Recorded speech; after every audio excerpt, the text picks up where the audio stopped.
চীন সফর নিয়ে পররাষ্ট্র মন্ত্রণালয়ে ব্রিফ করছেন উপদেষ্টা তৌহিদ হোসেন। আমরা সরাসরি যাচ্ছি সেখানে। প্রজেক্টে চীনের বিনিয়োগ আছে, বিনিয়োগ মানে ঋণ প্রধানত, এবং সেই কিছু প্রজেক্ট চলমানও আছে, সেগুলি কন্টিনিউ করছে।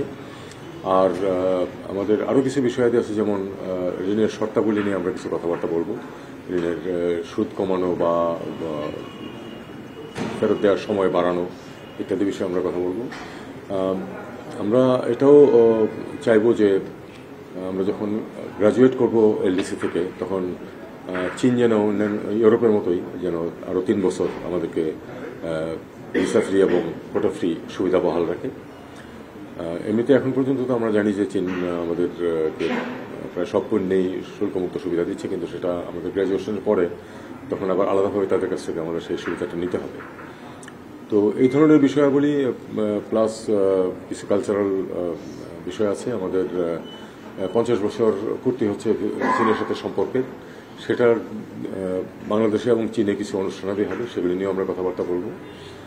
মোটামুটি এই আমাদের বিষয়। এরপরে আপনাদের স্পেসিফিক কোনো বিষয়ের উপর আর কিছু প্রশ্ন থাকে সেটা আমি একজনের বিগত আওয়ামী লীগ সরকারের সময় যখন সাবেক প্রধানমন্ত্রী চীন সফরে গিয়েছিলেন, তখন $5 বিলিয়ন বাজেট সহায়তার কথা বলা হয়েছিল। সেই প্রতিশ্রুতি বাস্তবায়নে বাংলাদেশের পক্ষ থেকে আপনারা জানাবেন কিনা? জেডিআই-তে যুক্ত হবার বিষয়ে একটি আলোচনা চলছে বিগত সরকারের সময় থেকেই, সে বিষয়ে আপনাদের আলোচনা হবে কিনা বা সমঝোতা স্মারক সইয়ের কোনো সম্ভাবনা আছে কিনা? আর তিস্তা প্রকল্পে আপনি এতগুলি বলে ফেললে তো আবার মনে থাকবে না। বাজেট সহায়তার যেহেতু আমাদের সমস্যা আছে, আমরা এটা নিয়ে কথাবার্তা বলবো। আমরা দেখবো যে কতটুকু তারা সহায়তা দিতে পারে, কতটুকু যদি প্রজেক্ট ঋণ যেগুলো সেগুলো যদি ত্বরান্বিত করা যায়, সেটাও আমাদের সুবিধা হতে পারে। তো সবকিছু মিলিয়েই অর্থনৈতিক বিষয়গুলি সবকিছুই আসবে।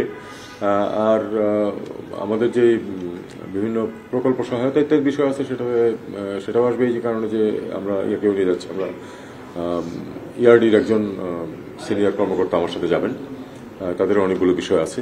তো আমরা কোনো কিছুই বাদ রাখবো না, সবকিছু নিয়ে আলাপ আলোচনা করবো।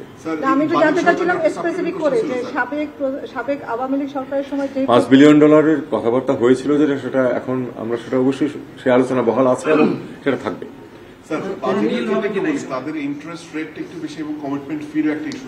এটাই তো আমি এই প্রসঙ্গটা ইতিমধ্যে আপনাদেরকে উল্লেখ করেছি।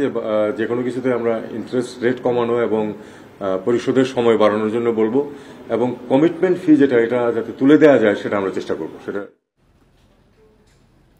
চীন সফর নিয়ে পররাষ্ট্র মন্ত্রণালয়ে ব্রিফ করছিলেন পররাষ্ট্র উপদেষ্টা। আমরা সরাসরি ছিলাম সেখানে।